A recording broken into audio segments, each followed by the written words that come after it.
Olá, queridos alunos, bem-vindo à nossa disciplina de Soteriologia e aqui também a nossa primeira aula. Essa disciplina é oferecida pelo Seminário Cristão Evangélico do Norte, na cidade de São Luís, com o objetivo de atender os nossos polos, em especial, desta vez, o polo de Presidente Dutra, no Maranhão. Bom, a disciplina de Soteriologia, ela cumpre a grade curricular do nosso seminário e também é uma das disciplinas para a formação dos nossos obreiros, dos nossos vocacionados e irmãos em Cristo que desejam adquirir um conhecimento na área teológica. Para iniciar a disciplina, quero apresentar primeiro alguns livros que iremos usar no decorrer desta disciplina e que você pode utilizar para aprimorar e adquirir mais conhecimento na área da soteriologia. Bom, temos a Teologia Sistemática do Lois Berkhof, pela Cultura Cristã. Isso aqui é uma edição antiga, é uma capa antiga. Tem uma edição mais nova, uma capa também mais nova. Você pode encontrar no site da Cultura Cristã e é a teologia recomendada para que você também estude essa doutrina cristã que se encontra dentro da sistemática. Um outro livro para a questão de pesquisa e de conhecimento é o Sola Gratia, organizado, editado pelo Sproul, onde ele vai colocar o ponto de vista de muitos teólogos ao longo da era do cristianismo sobre a questão do livre-arbítrio e também fala um pouco da salvação. É um livro para estudar mais a respeito desse assunto que às vezes tira o sono de muita gente, incomoda muita gente, mas a Bíblia tem muito a nos falar e também os teólogos ao longo da história cristã também têm muito a nos ensinar. O mesmo R.S. Sproul, pela editora Fiel, foi lançado um livro, são todos teólogos, uma introdução à teologia sistemática. Aqui, Sproul busca na teologia sistemática de maneira mais simples, com uma linguagem mais acessível, tentar ensinar os nossos membros, irmãos que estão na igreja, que exercem a liderança, que ainda não passaram por um seminário, mas desejam conhecer as doutrinas da fé cristã.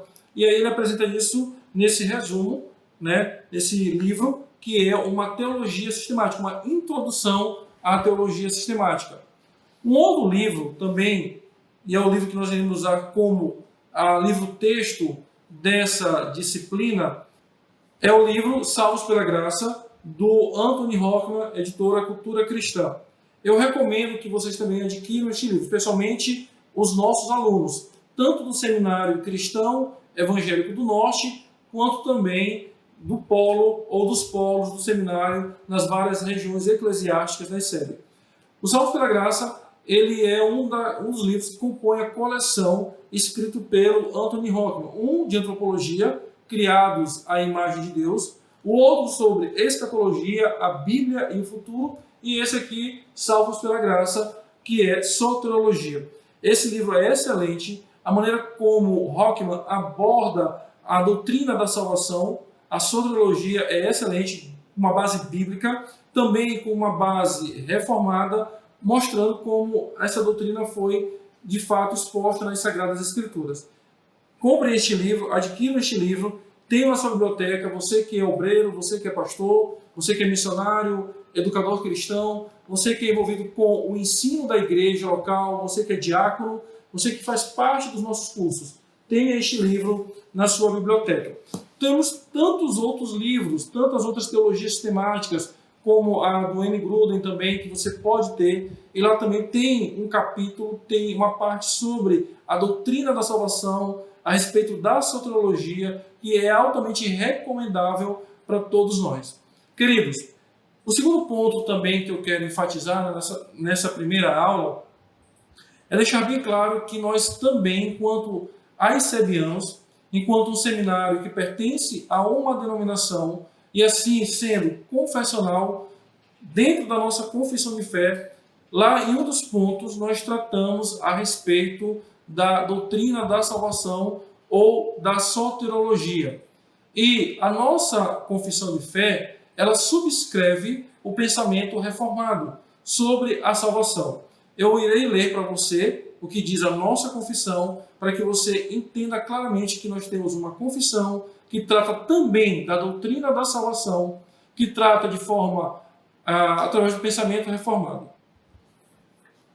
O ponto 5 da nossa confissão de fé, ou seja, a confissão de fé recebe aquilo que cremos e confessamos sobre a salvação, ou a doutrina da salvação, ou a soteriologia, diz: cremos e confessamos que a salvação é outorgada por Deus, somente por sua graça, mediante Jesus Cristo, o Salvador, e o único mediador entre Deus e os homens, que, havendo em tudo executado a vontade do Pai, ofereceu seu sacrifício vivo e eficaz por nós, satisfazendo todos os reclames da justiça divina e garantindo a todos que nele creem a vida eterna. E que o Espírito Santo, fazendo uso das verdades reveladas nas Sagradas Escrituras, e de forma sobrenatural, vivifica o pecador morto em delitos e pecados. O Espírito Santo habilita o pecador a crer em Jesus e o persuade a recebê-lo como único Senhor, Salvador e mediador do Pai, batizando-o no corpo de Cristo no ato da conversão e habitando a partir desse momento e para sempre nos verdadeiros crentes. Cremos que a salvação compreende o decreto divino progressivo da providência de Deus, que são eleição, regeneração, fé, arrependimento, conversão, justificação, adoção, santificação, perseverança e glorificação. Observe bem que a nossa confissão de fé, ela vai tratar de forma bem clara de uma soteriologia reformada. Por que afirmamos isso? Primeiro, ele diz que a nossa salvação é outorgada por Deus, somente por sua graça. Segundo, ele vai dizer claramente que Cristo é aquele que satisfaz todos os reclames da justiça divina. Terceiro, ele diz que o Espírito Santo é aquele que aplica as bênçãos da salvação na vida do crente, quando ele diz: e que o Espírito Santo, fazendo uso das verdades reveladas nas Sagradas Escrituras e de forma sobrenatural, vivifica o pecador morto em delitos e pecados. Quarto, ele diz que esse Espírito Santo, a terceira pessoa da Trindade, habilita o crente para crer, ou seja, o pecador, e o persuade a receber a Cristo. Ele apenas não faz um convite, ele convence e persuade para que esse aceite a Cristo como Salvador. E, em quinto lugar, mostra a ordem de salvação, ou a famosa ordem salutis, que coloca no primeiro ponto a eleição como o primeiro passo na salvação. Na sequência, regeneração, depois fé e arrependimento. Observando bem a nossa confissão de fé, no ponto 5, a respeito da salvação, fica evidente que nós subscrevemos a soteriologia reformada. Sobre a soteriologia reformada, que é o alvo do nosso estudo nesses dias, Rockman, ele vai dizer que a soteriologia reformada, ela difere de outras soteriologias propostas por outros grupos evangélicos. E ele escreve, então, os seguintes pontos no seu livro Salvos pela Graça. Primeiro, quais são essas diferenças? Primeiro, o fator decisivo para a determinação de quem será salvo do pecado não é a decisão dos seres humanos envolvidos, mas a graça soberana de Deus, ainda que a decisão humana tenha papel significativo no processo. A nossa confissão de fé também diz isso a respeito da salvação. Segundo, a aplicação da salvação ao povo de Deus tem suas raízes no decreto eterno de Deus, segundo o qual ele escolheu seu povo para a vida eterna, não com base em qualquer mérito da parte desse povo, mas somente pelo próprio prazer de Deus. Observe novamente que a nossa confissão de fé se refere a essa característica da soteriologia reformada. Terceiro, embora todos que escutam a mensagem do Evangelho sejam convidados a aceitar Cristo e sua salvação, e são honestamente conclamados a tal aceitação, a graça salvadora de Deus, no sentido mais estrito da palavra, não é universal, mas particular, sendo concedida só aos eleitos de Deus, aqueles que foram escolhidos por Deus em Cristo para a salvação. Quando continuamos lendo o que o Anthony Hockman vai caracterizar como soteriologia reformada ou doutrina da salvação, evidencia-se cada vez mais como a confissão de fé da ICEB, no quinto ponto, fala de uma também soteriologia reformada. 4. Continuando, e aí iremos ler o ponto 4 e 5. A graça salvadora de Deus é assim, eficaz e impossível de ser perdida. Isso não quer dizer que, deixados por si mesmos, os crentes não possam desviar-se de Deus. Mas, pelo contrário, significa que a vontade de Deus não permite que seus escolhidos percam a salvação. A segurança espiritual dos crentes, portanto, depende primeiramente não de que eles segurem-se em Deus, mas de que Deus os segura. E o quinto ponto, embora a aplicação da salvação ao povo de Deus envolva nos aspectos mais distintos da regeneração, no sentido mais restrito, vontade humana e obras, ainda assim, a aplicação é principalmente obra do Espírito Santo. Então, queridos alunos, queridos ouvintes, novamente reafirmamos, ratificamos que, baseado nas explicações de Anthony Hockman, baseados na leitura da nossa confissão de fé de forma detalhada e de maneira analítica, evidencia-se quanto ela é uma